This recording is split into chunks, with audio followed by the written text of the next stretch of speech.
مجھے اپنی زندگی میں قاری عبدالباسط عبدالصمد کے ساتھ ایک مہینہ گزارنے کا موقع ملا امریکہ میں۔ وہ قرآن مجید کی تلاوت کرتے تھے اور میں کبھی اردو کبھی انگلش اس سے متعلقہ کچھ بیان کر دیتا تھا۔ مجھ سے بہت محبت کرتے تھے۔ وہ میرا نام نہیں لیتے تھے، انہوں نے میرا نام رکھا ہوا تھا رجل صالح۔ ہمیشہ پوچھتے تھے این رجل صالح۔ نماز پڑھانے کا وقت آتا میں انہیں کہتا جی کہ آپ نماز پڑھائیں۔ وہ کہتے یہ کیسے پاسبل ہے کہ آپ کی موجودگی میں نماز پڑھاؤں، آپ پڑھائیں گے؟ تو میں تو قرات نہیں جانتا صحیح طرح، لیکن بہرحال وہ میری غلطیوں پہ صبر کر لیتے تھے اور میں نماز پڑھا دیتا تھا۔ ان کے اندر میں نے ایک خوبی دیکھی، ہر وقت قرآن کی تلاوت کرتے رہتے تھے، ہر وقت۔ یعنی ہم لوگ تو رمضان میں وقت کا خیال کرتے ہیں نا کہ جی قرآن پڑھیں فارغ نہ بیٹھیں، ان کی پوری زندگی کا یہ معمول تھا۔ ہم نے اندازہ لگایا کہ وہ شاید ایک قرآن مجید روزانہ پڑھنے کے عادی تھے۔ ان کے بیٹے سے ہم نے پوچھا، اس نے کہا جی ابو تو ہر وقت بیٹھے قرآن پڑھ رہے ہوتے ہیں، امی کوئی بات پوچھتی ہے تو وہ تلاوت کو ایک جگہ روک کر جواب دیتے ہیں، پھر پڑھنا شروع کر دیتے ہیں۔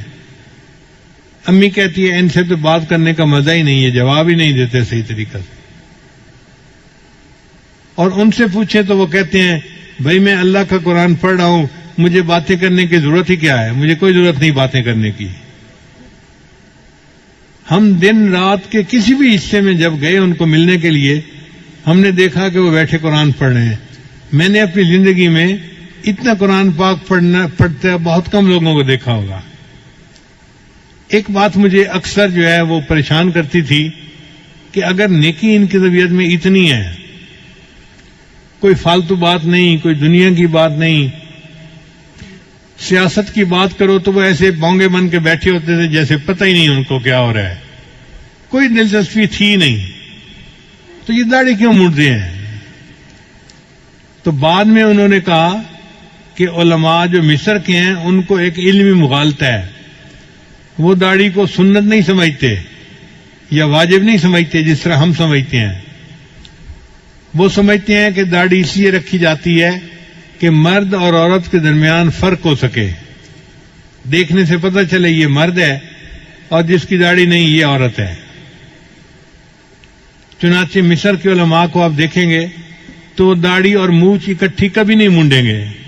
کوئی عالم آپ کو ایسا نہیں ملے گا جو مونچھ بھی مونڈتا ہو اور داڑھی بھی مونڈتا ہو۔ وہ داڑھی مونڈیں گے تو مونچھ ضرور رکھیں گے، اور وہ کہتے ہیں کہ جی مونچھوں کے رکھنے سے پتہ چل جاتا ہے یہ عورت نہیں ہے تو داڑھی کا مقصد پورا ہو گیا۔ شاید یہی مغالطہ علامہ اقبال کو بھی لگا ہوگا، ورنہ اس کے اندر تو ایمان بہت مضبوط تھا، لیکن داڑھی جو شیو کرتا تھا وہ اسی علمی مغالطے کی وجہ سے کرتا ہوگا۔ اس لیے مصر میں جو مفتی اعظم ہوتا ہے وہ بھی داڑھی منڈا ہوتا ہے۔ تو یہ علمی مغالطہ ہے جو ان علماء کو لگا۔ ہمارے علماء کو اللہ تعالیٰ نے اس میں بہت صحیح جگہ پر پہنچایا، اور انہوں نے لکھا کہ داڑھی رکھنا تو واجب ہے، البتہ ایک مٹھ تک اس کو بڑھانا یہ سنت ہے، اور صحیح مسئلہ بھی یہی ہے۔ تو بہرحال ان کی ہم نے قرات مختلف موقعوں پہ سنی۔ ایک دفعہ ہم نے ایک جگہ کھانا کھایا تو ایک ہمارے دوست تھے، وہ قاری صاحب کو کہنے لگے کہ آج سورہ الرحمن کی تلاوت سنائیں۔ ہمیں برا لگا کہ لوگ ایسے ہی فرمائشیں کر دیتے ہیں، پتہ نہیں دوسرے کی طبیعت بحال ہے یا نہیں، فریش ہونا بھی تو ضروری ہوتا ہے نا۔ لیکن قاری صاحب سنبھل کے بیٹھ گئے اور انہوں نے سورہ الرحمن کی تلاوت کی اور دل خوش ہو گیا۔ کیا اللہ نے ان کو آواز عطا کی تھی! ہم تو پاس بیٹھ کے سنتے تھے نا ایسے، جو آپ کیسٹوں میں سنتے ہیں وہ ہم پریکٹیکلی ان کے پاس بیٹھ کے سنتے تھے۔ تو میں اللہ کے اس جو ہے وہ نعمت پہ حیران ہوتا تھا، یا اللہ آپ نے ان کو کیسی مترنم آواز دی ہے، کیسا گلا دیا ہے جو قرآن مجید کو اتنا خوبصورت طریقے سے پڑھتا ہے۔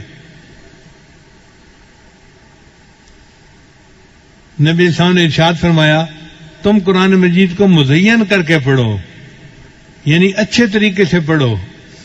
واقعی انہوں نے حق ادا کر دیا، قرآن مجید پڑھتے تھے دل خوش ہو جاتا۔